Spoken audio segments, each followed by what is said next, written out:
All right, what's up, everybody? It's Zane Denani doing the Tight 10 once again. This time, if anybody has questions, I'm going to try to keep an eye on the chat. I'm just getting used to the technology, so it's fun to go through this and share everything with you guys. But if you have questions, always open to it. So where we left off yesterday, the big news came right after I signed off on this. But the big news was Chris Rodriguez. Team sources say that he had a procedure on his left foot following an injury earlier in the offseason program, and he's expected to be ready for the start of training camp. Liam Cohen also said today that he expects him to be ready for the start of training camp.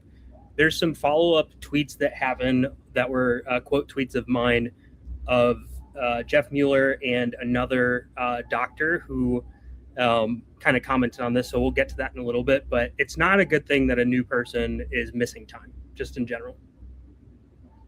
I really like Nathan Shieldhouse. He went to school at University of Illinois with me, so had some time to talk to him in the past, and he's a really nice guy, really intelligent guy. I think that Rams scheme is going to be great, but that's also because of Sean McVay's there too. There's a video that the Texans account posted of Tank Dell, and it's just got me like in my own thoughts, like, hey, what is he going to do this year? Is he going to be on the how much is he going to play? Different things like that. A lot of people have been commenting. So here's one of the comments on Chris Rodriguez. Given the time frame, I'll speculate that Chris Rodriguez suffered a fracture in his left foot. Jones, maybe, especially if his return is in 3 months for late July. Facial Tootin rocket ship emoji. And this actually is consistent with what Dr. Jesse Morris said, which is he also speculated that it was a Jones fracture. So I think it's important that, we've got multiple opinions, and those opinions have been a Jones fracture. I don't know the medicals behind all of that, but it sounds like it's not necessarily something that heals 100% or what have you. And we'll get to that tweet in a minute too. A lot of messaging about Jalen Waddle. I've talked about him on pretty much every show that I've done, but everything is basically saying that he is changing the math and is the missing piece to this team. I believe that he is set for a really, really strong season. The Commanders want to sign Brandon Ayuk, and they don't want to have to trade for him. And I just think that he's probably going to be there, given everything I've heard out of the Commanders camp too. It's good that Calvin Ridley is looking good on air, but he still hasn't participated in team periods. But it seems like he's totally fine, so no issues there. Seth McGowan is competing for the Colts RB2 job, but he's the RB3 right now. He's splitting work with DJ Giddens in OTAs with Jonathan Taylor that's out getting reps with the ones, which is good for a guy that like Seth McGowan. But right now it's still DJ Giddens as RB2. And a lot of people really liked him last year coming out. So I'm kind of a little bit more like bullish because he couldn't play the pass pro role, which is why he was game day inactive, and he couldn't play special teams. But if he's the RB2, I think that's strong. We've seen Jonathan Taylor with a significant injury history with his ankles. I keep reading a lot about the Titans potentially using more 12 personnel, and I think what that means is I'm just not sure which one of Wan'Dale Robinson and Calvin Ridley are going to miss time based off of that. But it sounds like Daniel Bellinger and Gunnar Helm will play in the 12 personnel sets. David Montgomery is going to be a bell cow. There's another report that happened today that from Cameron Wolfe that talked about the exact same thing, that he's going to be a 3-down back. And Scott Barrett of Fantasy Points also thinks that he's going to see the Joe Mixon usage, which I think is probably correct.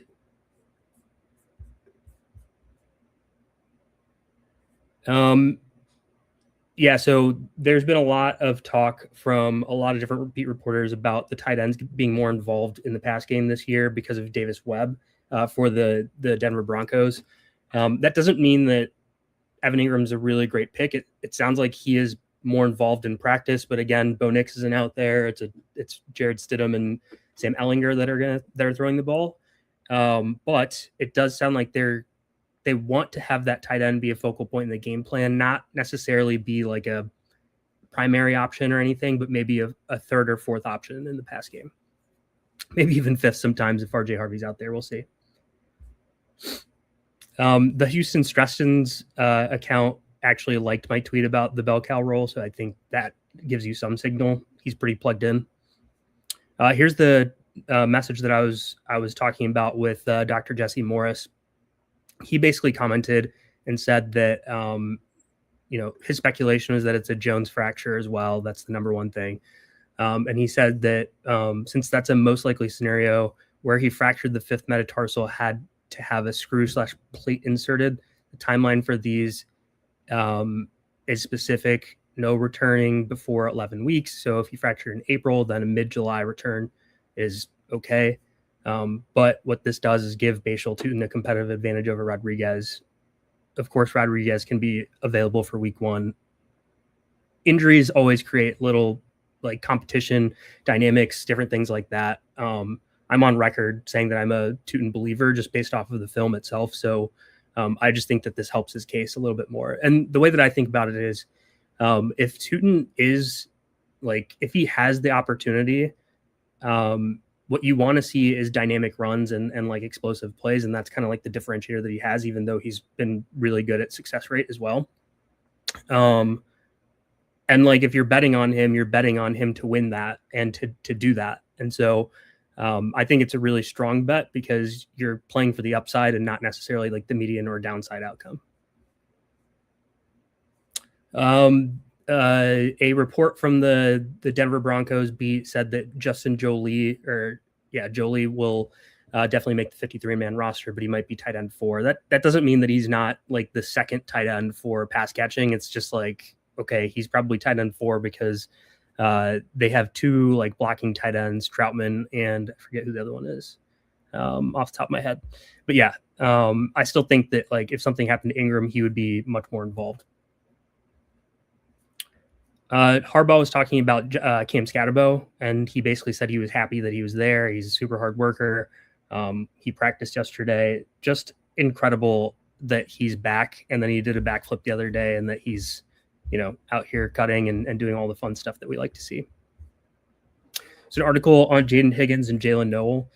But basically, both of them are going to see more opportunities in 2025. I think we all expected that. Noel, they keep mentioning as like a slot weapon. So again, this kind of goes back to like what we've seen with like a Josh Downs. Like we like the tape, we like what's happening, but if he's just kind of going to be in the slot, and then you'll see something in a different report that I had a little bit later, that is going to make his route shares not necessarily high enough to be like a redraft fantasy asset, but solid enough for like a best ball league because he could catch touchdowns or have big plays because that's what his profile kind of looks like. Different articles and different sources have kind of basically said the same thing on George Holani and Jadarian Price, but basically they expect George Holani to be in the mix and for them to kind of like split RB1 duties in week 1. It's so early right now, but at the same time, like we just got to take it at face value. George Holani's been a guy that's not even really being drafted all the time, and I think that he deserves to be in that pick right now. I kind of envision it being a 3-way split to start, and then they'll just kind of give it to Jadarian Price if he's truly worth the first round pick. If he's not, then they're going to go with whoever looks best. That's what teams usually do. Mike Evans came to the 49ers for Brock Purdy. He said that, and then the chemistry between them is developing a lot in OTAs. And by all accounts, he sounds like he's like the real deal, working super hard out there. A lot of people have been commenting on the Chris Rodriguez news. Isaiah Pacheco, I think the TLDR with this is that while Gibbs is the bell cow, Pacheco will be like the spell back. So he'll get some work. He's not going to be like completely on the sideline. And then if Pacheco went down, Sion Vaki is his backup. But again, I think the big thing here is that Pacheco is definitely the RB2. He's the handcuff to Jahmyr Gibbs. Albert Breer basically said that the Chargers didn't want A.J. Brown because they felt really strongly about the fact that they already have a young wide receiver crew, and really mentioned Trey Harris as like a potential breakout candidate for them. Kyle Pitts, after week 12, basically went to his coach and said, "Hey, like I want to be more involved. I want to change these few things about like my route tree, etc." And his performance also trended up. I know that trend also happened when Drake London got injured and everything, but it is notable that things kind of changed also. Nate Bowricker is back on the practice field. He's been missing for most of OTAs. He's likely their second tight end right now, more of a blocker with some athletic upside.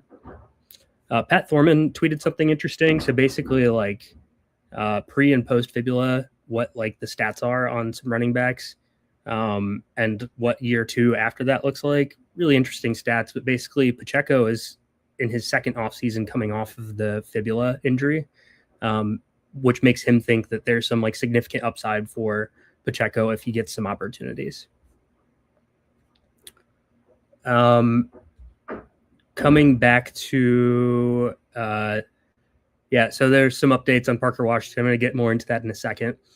The Falcons quarterback battle, Michael Penix, he was doing 7-on-7. He hasn't done 11-on-11 yet, but they're expecting that to happen soon.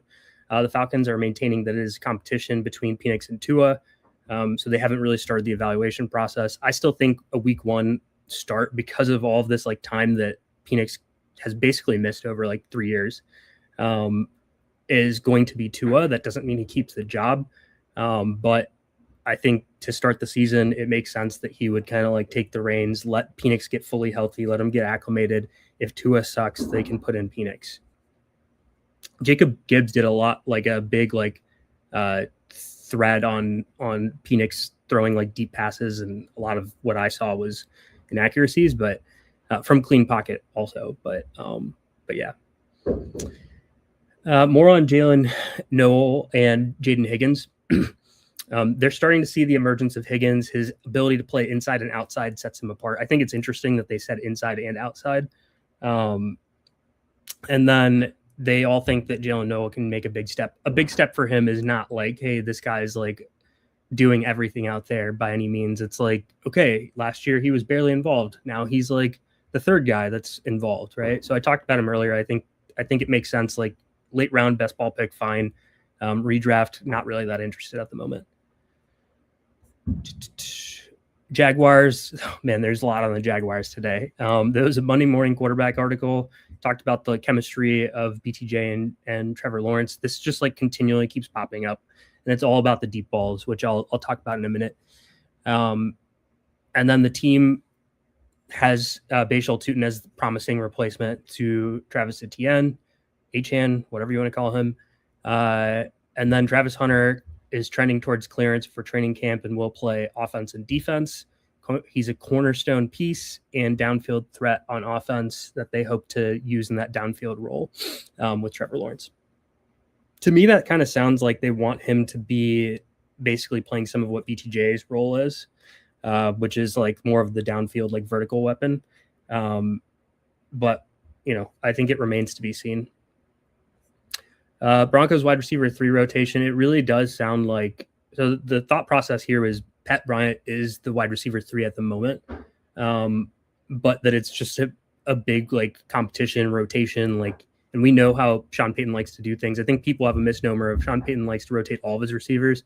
I don't think that's 100% the case. I think his wide receiver 1 typically gets like strong route share. And then you see more rotations with like some of the ancillary pieces. And I think that's just what we're going to end up seeing this year. Doesn't mean any of these are terrible best ball picks, because, anybody can hit in a given week. And we've seen him profile like Marvin Mims, especially if he wins that like primary wide receiver 3 job. Like dude gets open deep and scores multiple touchdowns. He can do stuff. Troy Franklin, similar type of profile, vertical, can do stuff too. Pat Bryant's more of like the intermediate. So a little less interesting, but if he gets the most playing time, could be interesting, right? And also like Cortland Sutton's going to be 31 during the season. If the wheels just fall off in some way, like Pat Bryant profiles kind of in that more like intermediate zone than the other two. Travis Hunter was notably, when I saw this tape, I saw that he was standing with Jacoby Myers and kind of like watching the wide receiver drills, which I thought was interesting because everyone's just assuming he's not playing receiver that much. I still think that they're trying to figure things out with him. I don't think he's going to play a big wide receiver role, but there's not many opportunities where you get a guy like him. And let's just say like BTJ got injured.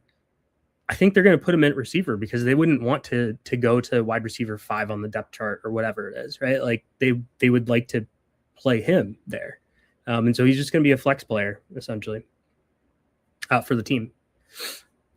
Kenneth Walker, this article from Nate Taylor from ESPN basically just highlighted the fact that like they want Kenneth Walker to basically bring what Saquon brought to the Eagles in 2024, and that they want him to carry the offense, be the feature back, and be that player.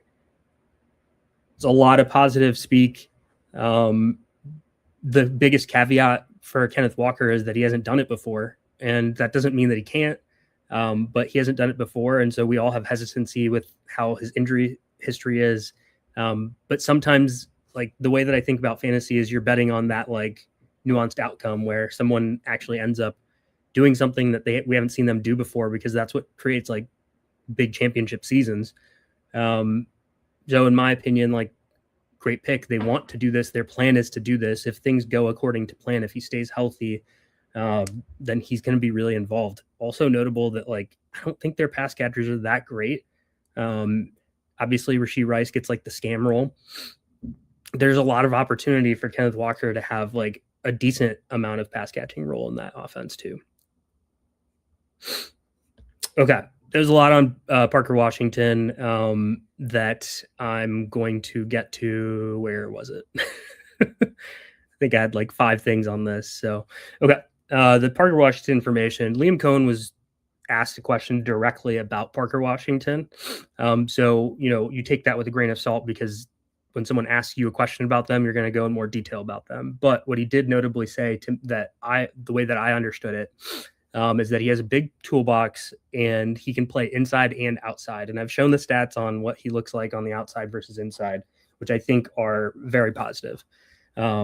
That he can do things from the outside as well. And they also talked about running routes at all 3 levels, which we saw last year, which means, he can do the short stuff, the intermediate stuff. He's a great yak player, all sorts of stuff like that. And then they talked about him developing chemistry with Trevor Lawrence, that they trust him. Like he's knowledgeable. He understands what the defense is going to show, all sorts of stuff like that.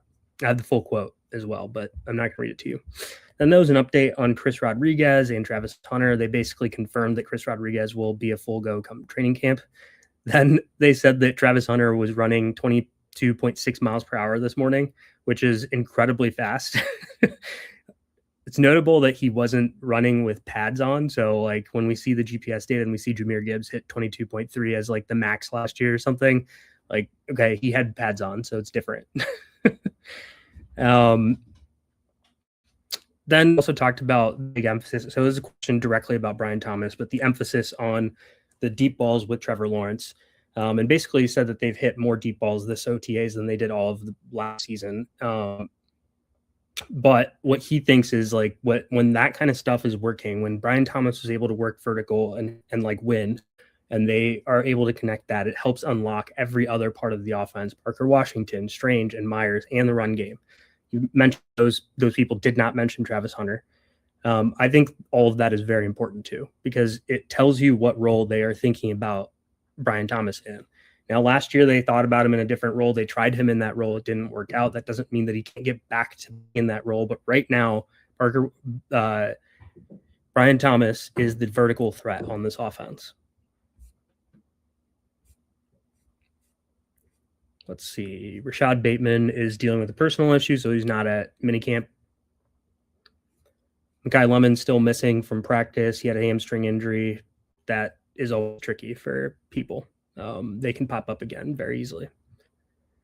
Tet McMillan was out for a long time, and now he's finally back at practice. He didn't do all the drills. He did like individual, but he didn't participate in team. So it's good to see him back, but he was dealing with foot soreness. He has a history of foot issues. I'm fading him this year. I just don't think that offense has enough pass yards to truly deliver like a ceiling season for him yet.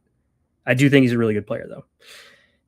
Xavier Worthy's still in a yellow non-contact jersey, but he's going to be fine for training camp. George Pickens didn't show up today.